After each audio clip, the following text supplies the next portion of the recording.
The autumn wind carried the scent of wood smoke and disappointment through the dusty streets of Cedar Ridge as Sarah Margaret Whitmore stepped down from the westbound train. Her worn leather satchel contained everything she owned in this world. 3 carefully mended dresses, a collection of books that had scandalized her traveling companions, and a letter from Harold Pemberton promising marriage to a quiet, obedient woman who could cook and bear children without troubling herself with unnecessary thoughts. The platform bustled with evening activity, but Sarah's eyes immediately found the man holding a crude sign with her name scrawled across it. Harold Pemberton stood shorter than she had imagined. His prosperous merchant's clothing unable to disguise the mean set of his mouth or the calculating coldness in his pale eyes. He approached her with the measured steps of a man inspecting livestock at market. "Mr. Pemberton," she said, extending her gloved hand in greeting. "I am Sarah Whitmore. Thank you for meeting me." He ignored her offered hand, his gaze moving from her face to the satchel she carried. "You're taller than I expected," he said with obvious disapproval. "And what's that you're carrying? Looks heavy for a woman's belongings." Sarah's heart began to sink, but she maintained her composure. "These are my personal effects, sir. Books mostly. I thought perhaps I might help teach the local children their letters, as discussed in our correspondence." The change in Harold's expression was immediate and dramatic. His face flushed red above his starched collar, and he took a step backward as if she had struck him. "Books? You brought books? What kind of woman travels with books when she should be bringing practical skills for keeping house?" "I find great comfort in reading, Mr. Pemberton. I assumed you would appreciate an educated wife who could help with correspondence and accounts. The mathematics alone could prove quite useful for your business endeavors." "Mathematics?" Harold's voice dropped to a dangerous whisper, and several passers-by turned to stare at the unfolding scene. "You know mathematics? Miss Whitmore, I specifically requested a wife, not a schoolmarm. I need a woman who will tend my home, cook my meals, and raise my children without filling their heads with foolish notions about education being suitable for females." Sarah felt the ground shifting beneath her feet, though she stood perfectly still on the wooden platform. But surely knowledge is not something to be feared or despised. An educated mother raises educated children, and educated children become productive citizens of our growing nation. "I won't have it." Harold's declaration rang across the platform with the finality of a judge's gavel. "Miss Whitmore, you have misrepresented yourself in our correspondence. I sought a wife, not a bluestocking who thinks herself too good for honest women's work. The marriage contract is hereby dissolved." "But where am I to go?" Sarah's voice remained steady despite the growing panic in her chest. "I sold everything I owned to make this journey. I have nowhere else to turn. That is no concern of mine. Perhaps next time you'll learn to be honest about your unsavory habits. A woman who reads overmuch is unfit for matrimony and motherhood." "Good evening, Miss Whitmore." Harold Pemberton turned on his heel and walked away, leaving Sarah standing alone on the platform as the sun began its descent toward the western mountains. The other passengers had dispersed to their destinations, and the evening shadows grew longer around her solitary figure. She clutched her satchel closer, the weight of her beloved books now feeling less like treasure and more like millstones around her neck. Wherever you are in the world right now, I hope you're somewhere warm and welcoming, unlike this cold platform where our story begins. Take a moment to tell us in the comments where you're listening from and what time it is in your corner of the world. Creating this global community of listeners makes each story feel like a shared experience across continents and time zones. The station master approached with obvious reluctance, his weathered face creased with sympathy but his voice firm with policy. "Miss, the station closes at sundown. You'll need to find lodging in town or catch the next eastbound train in the morning." Sarah straightened her shoulders and lifted her chin with the dignity that had sustained her through years of being different, years of being too much for the world's narrow expectations of womanhood. "I understand, sir. Thank you for your courtesy." She walked toward the town's main street, her boots clicking against the wooden planks with a rhythm that seemed to echo the beating of her heart. Each step carried her further from the life she had imagined and deeper into an uncertain future where her greatest gifts were considered her most damning flaws. The evening air grew colder, but Sarah Margaret Whitmore walked forward with the quiet determination of a woman who had survived rejection before and would survive it again. The Cedar Ridge Hotel stood before Sarah like a fortress of respectability, its painted sign creaking in the evening breeze. Through the amber-lit windows, she could see well-dressed patrons dining and conversing in the warmth she desperately craved. Her fingers trembled slightly as she pushed open the heavy wooden door, the brass handle cold against her palm. The hotel clerk, a thin man with suspicious eyes, looked up from his ledger as Sarah approached the front desk. His gaze moved from her travel-worn dress to the satchel she carried, and his expression shifted from professional courtesy to barely concealed disdain. "I require a room for the night," Sarah said, placing her remaining coins on the polished counter. "I can pay in advance." The clerk counted the money with deliberate slowness, his lips moving silently as he calculated. "This might cover one night, miss, but barely. What brings you to Cedar Ridge? You don't look like the usual sort we get passing through." "I came here to be married, but circumstances have changed. I find myself in need of temporary lodging while I consider my options." The clerk's knowing smile made Sarah's stomach turn. "Another mail-order bride situation gone wrong, I suppose. Happens more often than you'd think. Men out here have particular ideas about what makes a suitable wife." The words stung because they carried the weight of truth. Sarah nodded stiffly and accepted the room key, its metal surface still warm from the clerk's palm. The narrow staircase groaned under her feet as she climbed to the second floor, each step echoing her growing isolation. Her room was sparse but clean, containing a single bed, a washstand, and a chair positioned near the window. Sarah set her satchel carefully on the bed and moved to look out at the darkening street below.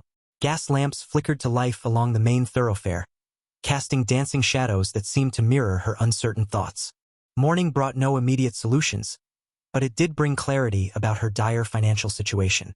Sarah's remaining money would last perhaps 2 more nights, and no respectable establishment in town seemed willing to employ a woman of her education.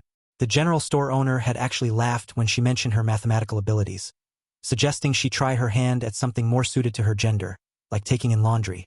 By afternoon, desperation drove her to seek refuge in the town's small library, a modest building tucked between the barbershop and the undertaker's parlor.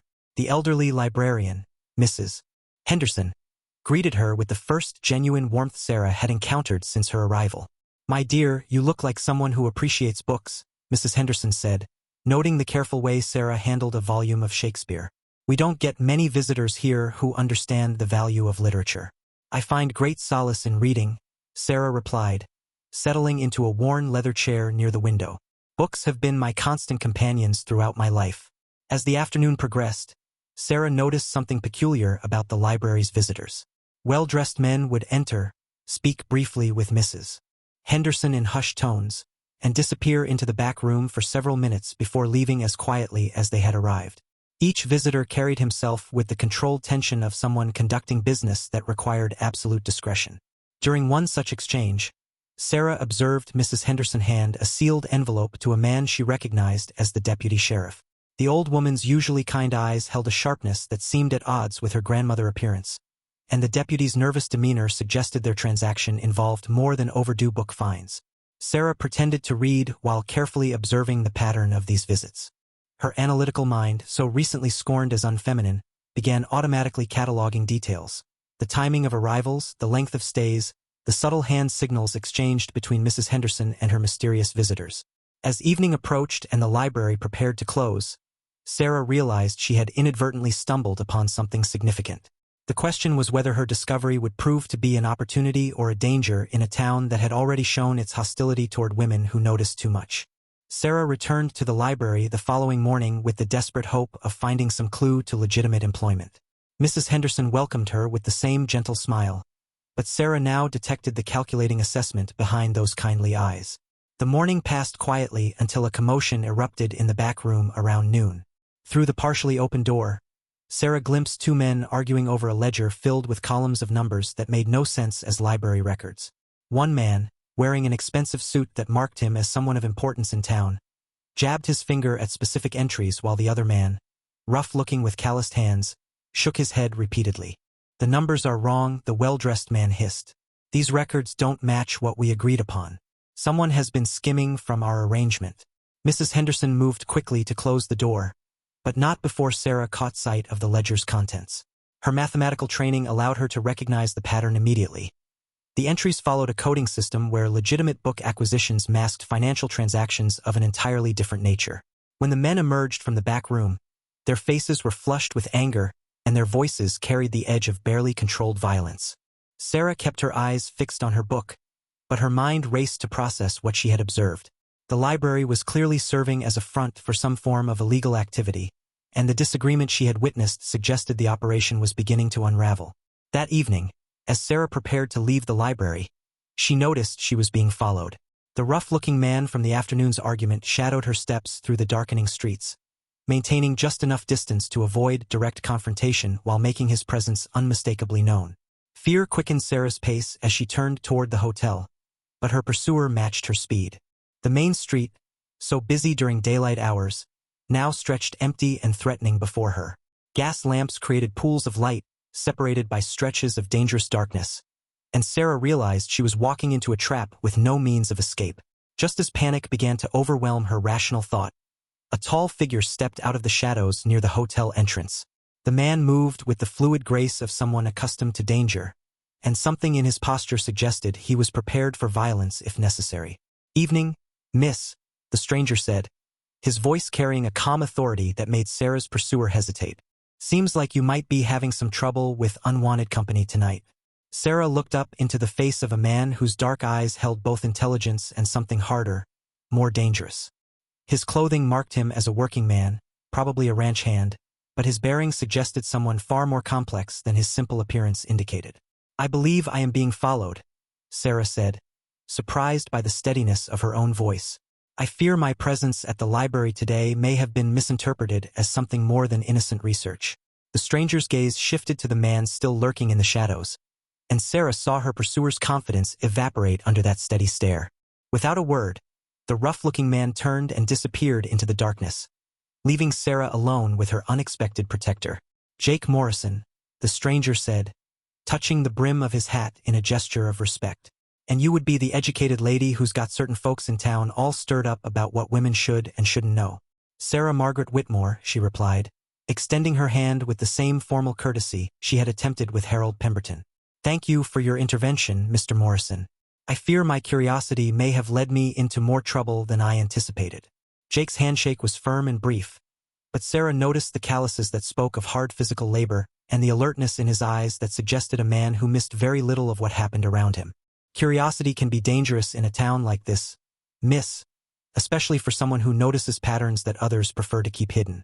Might be wise to consider whether the library is the safest place for a woman of your particular talents." The next morning brought unexpected opportunity when Jake Morrison appeared at the hotel dining room where Sarah sat nursing her last cup of affordable coffee. He moved through the room with quiet confidence, his presence commanding attention without demanding it. Other patrons glanced his way with expressions ranging from respect to wariness, suggesting his reputation preceded him. "Miss Whitmore," Jake said, removing his hat as he approached her table. "I was wondering if you might join me for a walk this morning. There are some things we should discuss away from curious ears." Sarah studied his face, noting the serious set of his jaw and the careful way he chose his words. Something in his manner suggested this was more than a social invitation, and her instincts told her that whatever Jake Morrison wanted to discuss would fundamentally change her situation in Cedar Ridge. "I would welcome the conversation, Mr. Morrison," she replied, gathering her shawl against the morning chill. They walked in comfortable silence toward the edge of town, where scattered buildings gave way to open prairie dotted with scrub oak and wildflowers. Jake led her to a small grove that provided privacy while offering clear sight lines in all directions. His choice of location spoke to experience with clandestine meetings. "What I'm about to tell you could put you in considerable danger," Jake began, his voice low and serious. "But I believe you've already seen enough to know this town isn't what it appears to be on the surface." Sarah nodded, remembering the coded ledgers and secretive meetings at the library. "I suspected as much when I observed the financial records yesterday. The numerical patterns were clearly designed to conceal rather than illuminate actual transactions." Jake's eyebrows rose slightly at her casual mention of pattern recognition. "Most folks in town wouldn't notice if those numbers danced naked down Main Street.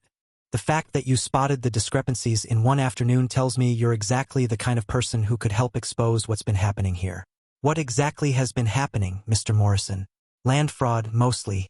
Sheriff Hawkins and his associates have been forging property deeds, stealing claims from legitimate settlers, and selling the same parcels multiple times to unsuspecting buyers from back east.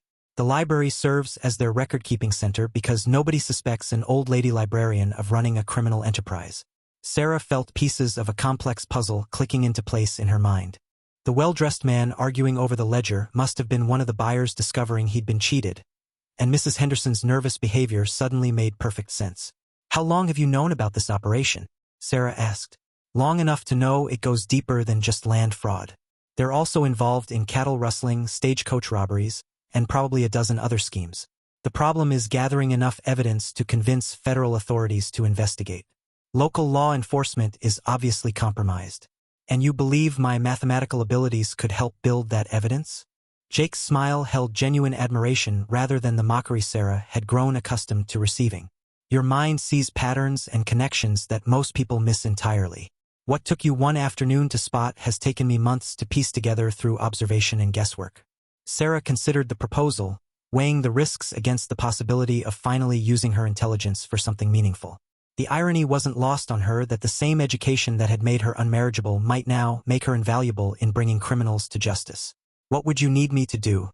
she asked. "Help me decode their record-keeping system completely. Figure out how much money they've stolen and from whom. Most importantly, help me build an airtight case that will stand up in federal court when the time comes to present our evidence." Sarah looked out across the prairie, where morning sunlight painted the landscape in shades of gold and green.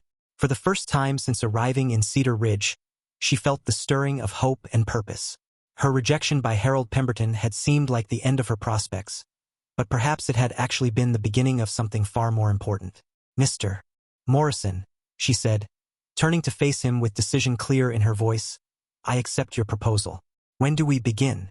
Jake led Sarah to an abandoned cabin several miles outside town, its weathered walls and sagging roof providing perfect camouflage for their clandestine activities.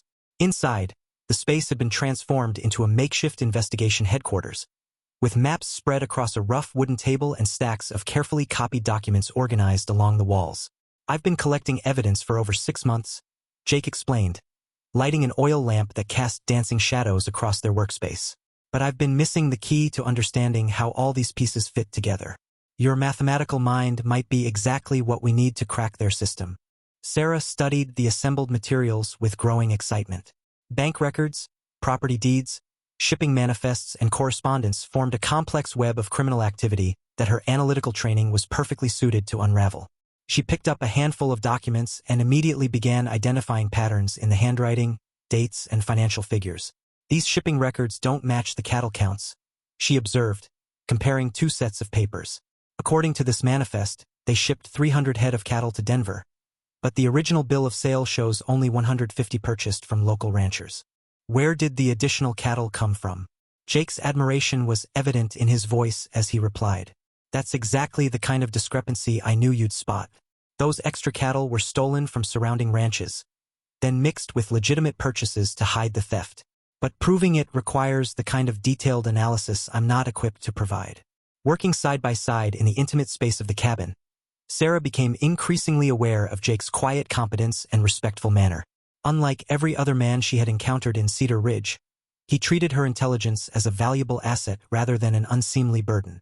When she asked questions or made observations, he listened carefully and responded with thoughtful consideration. The afternoon passed quickly as they developed a system for categorizing and cross-referencing the evidence. Sarah's systematic approach complemented Jake's intuitive understanding of criminal behavior, and together they began constructing a comprehensive picture of the corruption network's operations. "You know," Jake said during a brief break from their work, "I've been wondering what brought an educated woman like you all the way out here to marry a man she'd never met. That takes considerable courage, or considerable desperation." Sarah felt heat rise in her cheeks, but she met his gaze steadily. "Both, I suppose. My father died last year, leaving debts that consumed our small estate. Marriage seemed like my only option for security and respectability. I never imagined I would find something more meaningful than either." "And what would that be?" Jake asked, his voice unusually gentle. "Purpose," Sarah replied without hesitation. "For the first time in my life, my education feels like a gift rather than a curse. Working with you to expose these criminals gives meaning to all those years of study that others considered wasted on a woman." Jake nodded thoughtfully, then returned his attention to the documents spread before them. But Sarah noticed the way his eyes lingered on her face, and the careful respect with which he handed her papers, ensuring their fingers never touched inappropriately despite their close proximity. As evening approached and they prepared to return to town separately to avoid suspicion, Sarah realized that something fundamental had shifted in her understanding of what her future might hold. The partnership with Jake offered not just purpose but also the possibility of connection with someone who valued her mind as much as he respected her person. Tomorrow we'll start mapping out the timeline of their operations, Jake said as he extinguished the lamp. With your help, I think we can build a case strong enough to bring down the entire network. Sarah gathered her shawl and moved toward the door, pausing to look back at the man who had offered her both protection and partnership. I'll be ready, Mr. Morrison. This work is too important to let fear or convention stand in our way. The walk back to town felt different now, charged with purpose and possibility that had been absent from her life since arriving in Cedar Ridge. The danger announced itself with the subtlety of a rattlesnake's warning. Sarah noticed it first in the changed atmosphere at the library, where Mrs. Henderson's formerly warm greetings had turned coolly polite and her eyes held a sharpness that made Sarah's skin crawl. The old woman watched her with the focused attention of a cat stalking prey, noting every book Sarah selected and timing every moment of her visits. Sheriff Hawkins began appearing with increasing frequency wherever Sarah went. His presence at the general store, the hotel dining room, and even outside the church on Sunday morning felt anything but coincidental. The man's pale eyes followed her movements with calculating intensity, and his thin smile held promises of unpleasant consequences for those who asked too many questions. Jake noticed the increased surveillance immediately when they met at their usual location outside town. His jaw tightened as Sarah described the sheriff's behavior, and his hand moved instinctively toward the gun at his hip when she mentioned Mrs. Henderson's changed demeanor. They know you're onto something, Jake said grimly. The question is how much they've figured out about our investigation. We need to be more careful about our meetings and communications. Sarah had been thinking the same thing, but hearing Jake voice their mutual concern made the danger feel more immediate and personal. The intellectual challenge of decoding criminal records had been exciting, but the reality of facing violent men who would kill to protect their secrets was sobering in the extreme. What concerns me most, Sarah said, arranging her shawl against the morning chill, is that they seem to understand my analytical abilities pose a specific threat to their operation. Mrs. Henderson made a point of mentioning yesterday that some folks in town think educated women bring nothing but trouble wherever they go. Jake's expression darkened at this news. That sounds like more than casual conversation. They're trying to isolate you, make you understand that your intelligence makes you a target rather than an asset. It's a tactic designed to make you back down voluntarily. But Sarah had no intention of backing down, especially now that their investigation was beginning to yield concrete results. Her analysis of the shipping records had revealed a pattern of cattle theft spanning 3 counties, and her cross-referencing of property deeds had uncovered systematic fraud affecting dozens of innocent families. I've been thinking about our next steps, Sarah said, pulling a folded paper from her reticule. If we can access the bank records for the accounts where they're depositing the proceeds from their fraudulent sales, we should be able to trace the money trail directly to the leaders of this conspiracy. Jake studied her notes with growing admiration for both her analytical skills and her courage. Getting those bank records would require considerable risk. The bank president is almost certainly involved in the scheme, and attempting to examine those documents could expose our entire investigation. Then we need to be clever about how we approach it, Sarah replied. I've been observing the bank's daily routines, and I believe there might be an opportunity during the lunch hour when security is reduced and attention is focused elsewhere. The plan they developed over the following hour was both audacious and dangerous. Sarah would create a distraction at the front of the bank while Jake gained access to the records room through a rear window. Her role required her to pose as a confused Eastern woman seeking information about property investments, playing into the town's assumption that educated females were inherently impractical about business matters. As they prepared to part ways and return to town, Jake caught Sarah's arm gently, his touch conveying both protectiveness and respect for her autonomy. Miss Whitmore, if this goes wrong, you need to be prepared to leave town immediately. These men won't hesitate to harm a woman if they believe she threatens their livelihood. Sarah met his concerned gaze steadily, drawing strength from the partnership they had forged and the purpose that now drove her forward. Mr. Morrison, I came to this town expecting to surrender my independence for the security of marriage. Instead, I found something far more valuable, the chance to use my abilities to serve justice. I won't abandon that opportunity now, regardless of the personal cost. The Cedar Ridge Bank stood like a fortress of respectability on Main Street, its brick facade and brass fixtures projecting an image of trustworthy prosperity that masked the corruption festering within. Sarah approached the imposing entrance with carefully rehearsed confusion, her posture and expression embodying every stereotype the town held about impractical Eastern women overwhelmed by frontier business practices. Inside, The bank hummed with midday activity as clerks processed transactions and customers conducted their financial affairs. Sarah noted the positions of the staff members and the layout of the building, information that would prove crucial for Jake's entry through the rear window. The bank president, Mr. Carlyle, emerged from his office to greet what he obviously assumed was a wealthy potential customer. "Good afternoon, Miss," Carlyle said, his oily smile and calculating eyes immediately assessing Sarah's potential value to his legitimate and illegitimate enterprises. "How might Cedar Ridge Bank assist you today?" Sarah launched into her carefully prepared performance, expressing bewildered interest in property investments while asking increasingly complex questions designed to keep Carlyle's attention focused entirely on her. As she spoke, she noticed Jake's shadow pass briefly across the rear window of the records room, confirming that the first phase of their plan was proceeding successfully. "I simply cannot understand these property descriptions," Sarah said, producing a handful of legitimate deeds she had borrowed from the county office. "The legal language is so confusing for someone of my limited understanding. Perhaps you could explain how these boundary markers correspond to actual geographic features." Carlyle's patronizing explanations provided perfect cover for Jake's activities in the records room.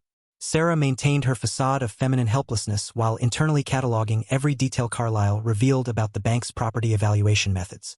His casual mentions of irregular survey practices and flexible boundary interpretations confirmed their suspicions about the scope of the fraud. Just as Sarah began to worry about how long she could maintain her act, a commotion erupted outside the bank. Sheriff Hawkins and 2 deputies were escorting a handcuffed man down Main Street, their raised voices drawing customers to the windows to observe the spectacle. Sarah's heart nearly stopped when she recognized the prisoner as Tom Bradley, one of the legitimate ranchers whose cattle had been systematically stolen. The distraction provided Jake with the perfect opportunity to complete his mission and escape undetected. Sarah watched through the bank's front window as he melted into the crowd gathered around the arrested rancher, his movements so natural and unobtrusive that even she had difficulty tracking his progress toward their predetermined meeting place. "I wonder what's happening out there right now in your part of the world. Take a moment to share with our community where you're listening from and what you can see outside your window. These connections across distances make every story feel more real and meaningful." Carlyle's attention had shifted to the street drama, giving Sarah the excuse she needed to conclude her visit without seeming abrupt or suspicious. She gathered her papers with theatrical confusion and thanked him profusely for his patient explanations, playing her role to perfection even as anxiety about Jake's safety gnawed at her composure. "You've been most helpful, Mr. Carlyle," Sarah said, moving toward the door with appropriately ladylike hesitation. "I shall need time to consider these complex matters before making any investment decisions." Outside, the crowd around Sheriff Hawkins was dispersing, and Sarah caught a glimpse of Tom Bradley's face as he was forced toward the jail. The man's expression held the bewildered desperation of someone who had been framed for crimes he didn't commit, and Sarah realized with growing horror that their investigation had prompted the criminals to accelerate their timeline for eliminating potential witnesses. She walked toward their meeting place with forced casualness, her mind racing with implications of what they had just witnessed. If the criminals were willing to arrest innocent ranchers on fabricated charges, they would certainly have no qualms about silencing an inconvenient Eastern woman who asked too many questions. Jake was waiting in the grove of trees outside town, his face grim but his eyes bright with the satisfaction of a successful mission. He held a leather portfolio containing photocopied bank records that would prove invaluable in building their case against the corruption network. "Did you see what happened to Bradley?" Jake asked as Sarah approached. "I saw them arrest him." "What were the charges?" "Cattle theft," Jake replied with bitter irony. "They're accusing him of stealing his own livestock. It's a neat solution to the problem of having too many witnesses who know the truth about their operations." The stolen bank records spread across their makeshift table told a story of systematic theft that exceeded even Jake's darkest suspicions. Sarah's methodical analysis revealed a network of fraudulent accounts containing over $50,000 in stolen funds, money that rightfully belonged to dozens of families who had been cheated out of their land, livestock, and life savings. These deposits correspond directly to the fraudulent property sales, Sarah said, tracing connections between account numbers and deed transfers with her finger. Every time they sold the same parcel of land to multiple buyers, the money went into the series of accounts controlled by shell companies that don't actually exist.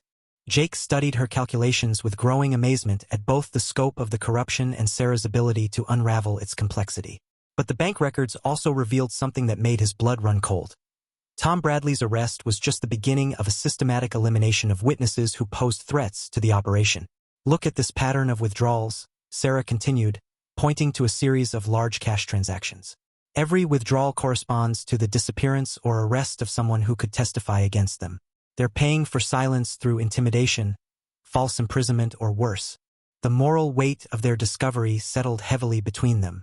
They now possessed evidence that could destroy the criminal network, but using it would require time to present their case to federal authorities. Meanwhile, innocent people like Tom Bradley languished in jail on fabricated charges, and other witnesses faced escalating danger with each passing day. We have to find a way to help these people without compromising our investigation, Jake said, his voice tight with frustration. Bradley has a wife and 3 children who depend on his ranch for survival. If he's convicted on these false charges, his family will lose everything. Sarah had been wrestling with the same dilemma, but her analytical mind was already formulating potential solutions. What if we could create reasonable doubt about the charges against Bradley without revealing the source of our information? Anonymous tips to his lawyer about inconsistencies in the evidence might be enough to secure his release. It's risky, Jake replied. Any interference in their legal proceedings could draw attention to our activities and expose our investigation before we're ready to present our case to federal authorities. Then we need to be extremely careful about how we proceed, Sarah said with quiet determination. But we cannot allow innocent people to suffer while we build our case against their oppressors. Our evidence is meaningless if we lack the moral courage to use it when justice demands action. They spent the afternoon developing a careful strategy for providing Bradley's defense with information that would discredit the charges without revealing their source. Sarah's mathematical precision proved invaluable in creating documentation that appeared to come from legitimate sources while actually derived from their stolen bank records. The plan required Sarah to approach Bradley's wife under the pretense of offering charitable assistance, then discreetly provide her with information that could be passed to the defense attorney. Jake would simultaneously plant evidence of the real cattle thieves' activities where law enforcement would be forced to discover it during routine investigations.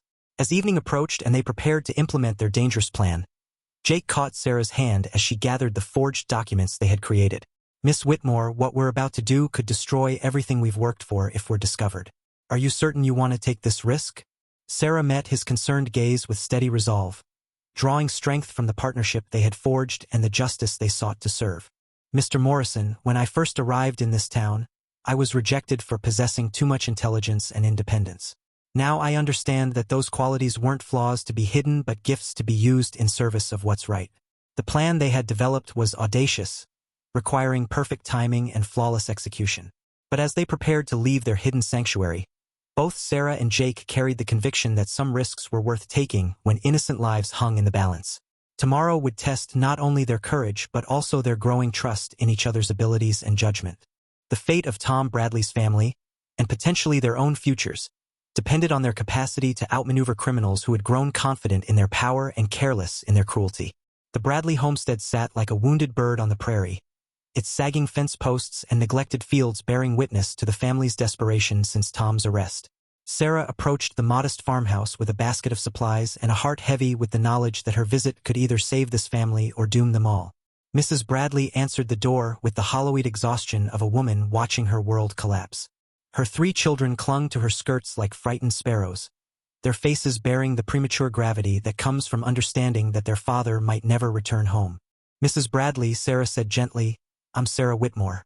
I heard about your husband's situation and wanted to offer whatever assistance might be helpful during this difficult time. The woman's initial wariness gave way to desperate gratitude as Sarah presented her with food, medicine for the youngest child's persistent cough, and most importantly, information that could save Tom's life. Hidden within the basket's contents was a carefully prepared packet of documents that revealed discrepancies in the evidence against Tom, including timestamps that proved his innocence. This information came to me through channels I cannot reveal, Sarah explained as Mrs. Bradley examined the papers with growing hope. But it demonstrates that your husband was nowhere near the location where the alleged cattle theft occurred. These documents should be sufficient to create reasonable doubt about the charges. Mrs. Bradley's hands trembled as she realized the significance of what Sarah had provided. How can I ever repay such kindness?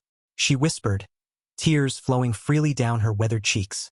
Your husband's freedom will be payment enough, Sarah replied, though she knew the true cost of their intervention might prove far higher than anyone anticipated. Meanwhile, Jake was implementing his portion of their plan by strategically placing evidence that would implicate the real cattle thieves in a location where Sheriff Hawkins would be forced to investigate. The evidence included bills of sale with forged signatures and shipping records that clearly demonstrated the systematic theft of livestock from multiple ranches. But their carefully orchestrated plan began to unravel when Sheriff Hawkins arrived at the Bradley homestead just as Sarah was preparing to leave.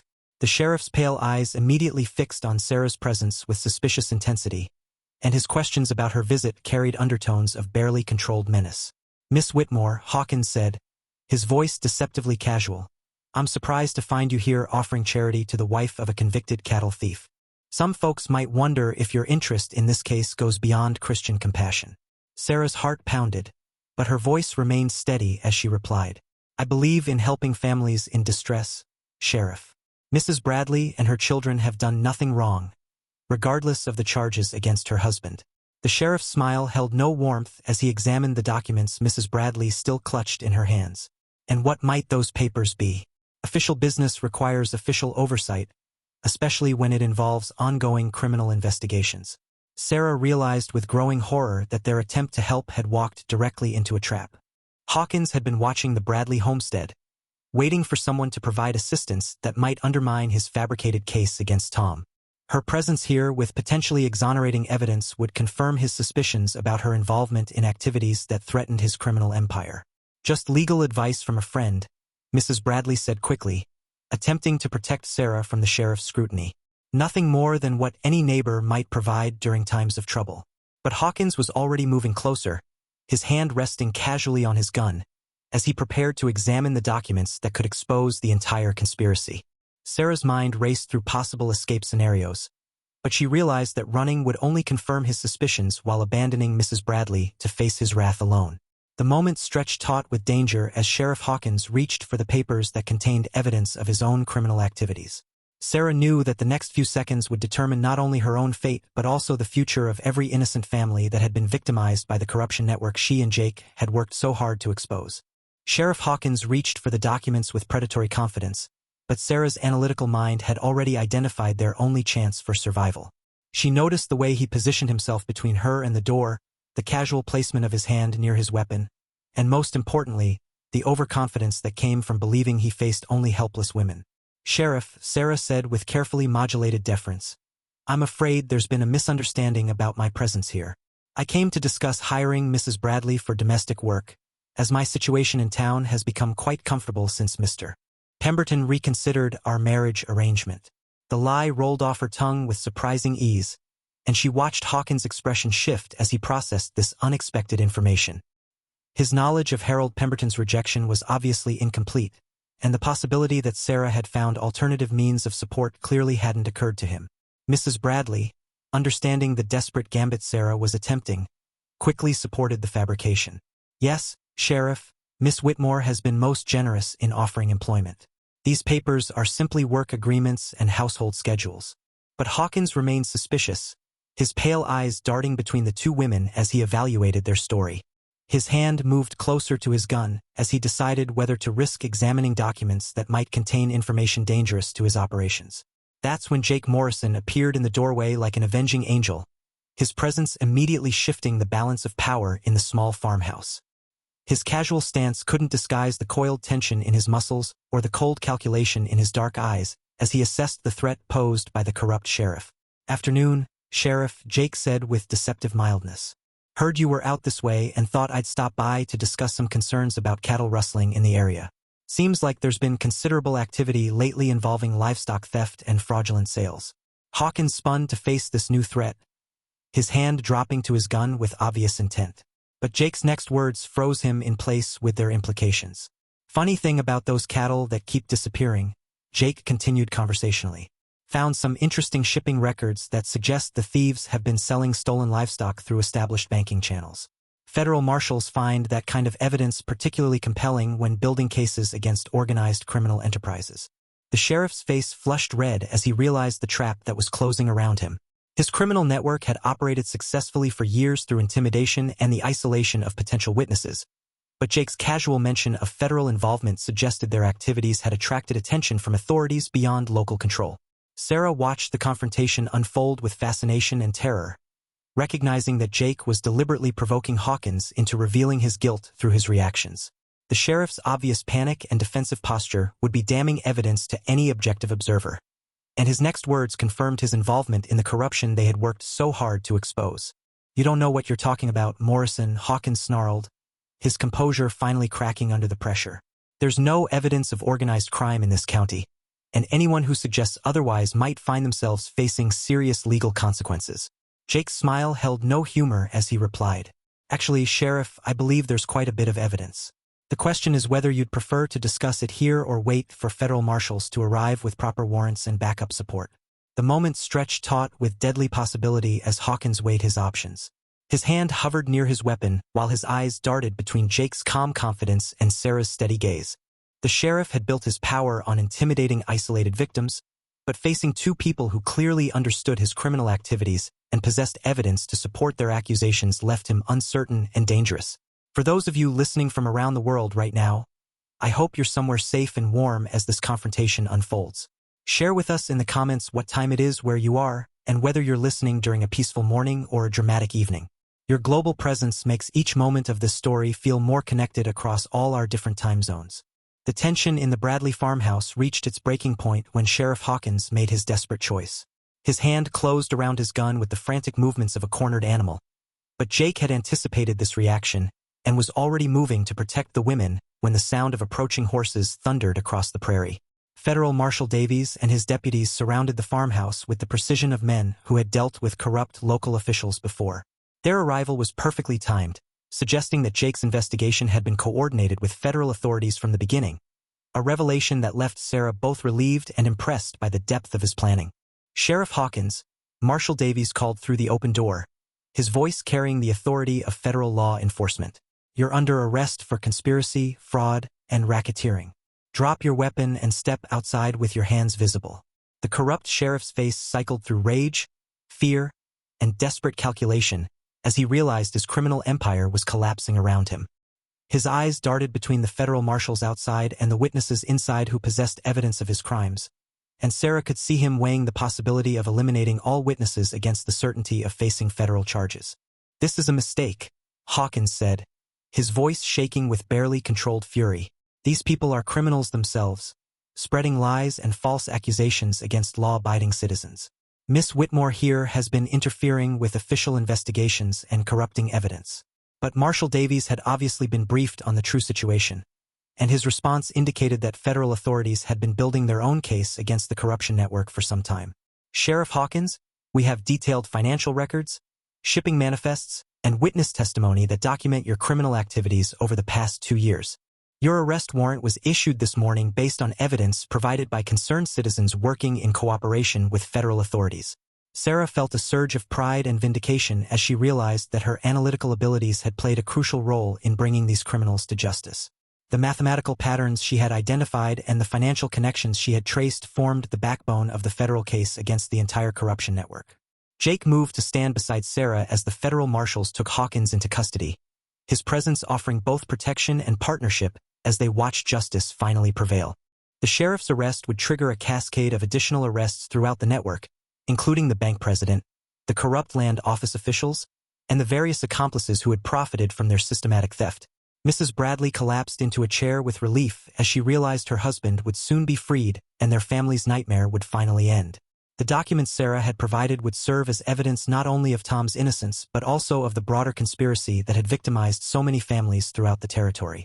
As the federal marshals led Hawkins away in chains, Sarah reflected on the extraordinary journey that had brought her from rejection and despair to purpose and partnership. Her intelligence, once scorned as unfeminine and unwelcome, had proven instrumental in exposing corruption and serving justice for innocent victims. Marshal Davies approached Sarah and Jake as the arrest was being completed, his expression conveying both gratitude and professional respect for their contributions to the investigation. "Miss Whitmore, Mr. Morrison, your cooperation has been invaluable in building this case. The federal government appreciates citizens who are willing to risk personal safety to serve the cause of justice."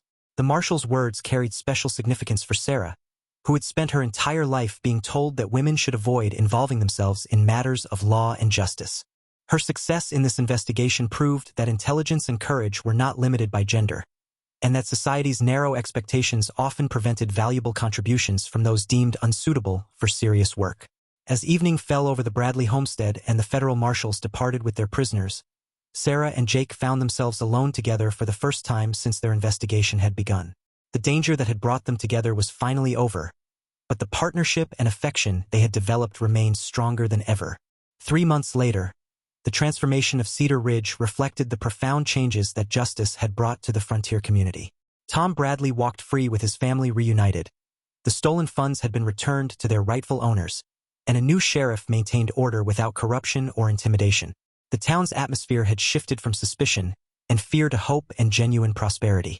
Sarah stood before her new schoolhouse, watching children arrive for morning lessons with books tucked under their arms and curiosity lighting their faces.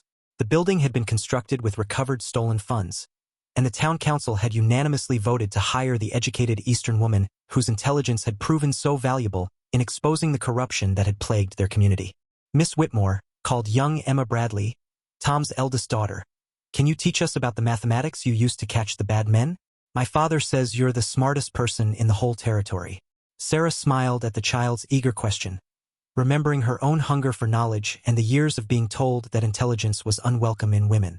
"Perhaps today we'll explore how patterns in numbers can reveal hidden truths," she replied. "Mathematics is like detective work, requiring careful observation and logical thinking." Jake appeared in the schoolhouse doorway as the morning lesson concluded, his presence bringing the familiar warmth that had grown between them during their shared mission and its successful aftermath.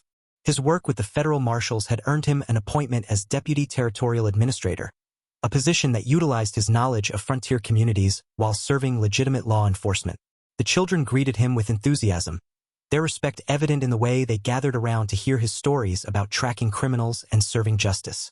His gentle manner with the young students revealed the same protective instincts that had drawn Sarah to trust him during their dangerous investigation. After the children departed for their midday meal, Sarah and Jake walked together toward the grove where they had first planned their strategy against the corruption network. The autumn air carried the scent of changing seasons and new possibilities, reflecting the transformation in both their lives and their community. "I have something to ask you," Jake said as they reached their familiar meeting place. His voice carried a nervousness that seemed at odds with the confidence he had displayed when facing armed criminals and corrupt officials. Sarah turned to face him, noting the careful way he removed his hat and the serious expression that suggested this conversation would prove as significant as any they had shared during their investigation. "Miss Whitmore, Sarah, these past months have shown me that partnership based on mutual respect and shared purpose can create something far more valuable than either person could achieve alone. Your intelligence, courage, and integrity have made you indispensable not only to our community, but to my own happiness and sense of purpose." He dropped to one knee with the formal courtesy of a man who understood the significance of the moment, producing a simple gold ring that gleamed in the afternoon sunlight. "Would you honor me by becoming my wife?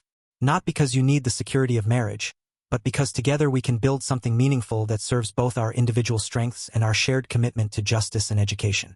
Sarah felt tears of joy flowing down her cheeks as she realized that Jake's proposal represented everything she had dreamed of but never dared to expect. A partnership based on equality, respect for her intelligence, and shared purpose that would allow both of them to contribute their unique abilities to building a better community. "Yes, Jake Morrison," she replied, extending her hand to accept both his ring and his partnership. "I would be honored to marry a man who values my mind as much as he cherishes my heart."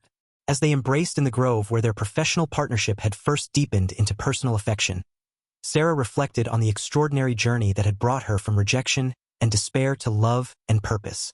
Her intelligence, once scorned as unsuitable for a woman, had become the foundation of both professional success and personal happiness.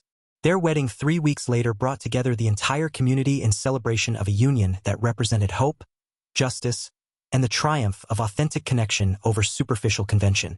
Sarah Margaret Whitmore became Sarah Morrison in a ceremony that honored both her individual achievements and their shared commitment to serving their frontier community. For all of you who have followed this journey with us from around the world, thank you for sharing these moments of triumph, love, and the victory of intelligence over ignorance. Your global community has made this story feel truly universal, proving that human connection transcends all boundaries of time and distance. The schoolhouse and the home they built together became symbols of what could be accomplished when society embraced the full potential of all its citizens, regardless of gender or background, and when love was founded on respect, partnership, and shared purpose rather than mere convenience or convention.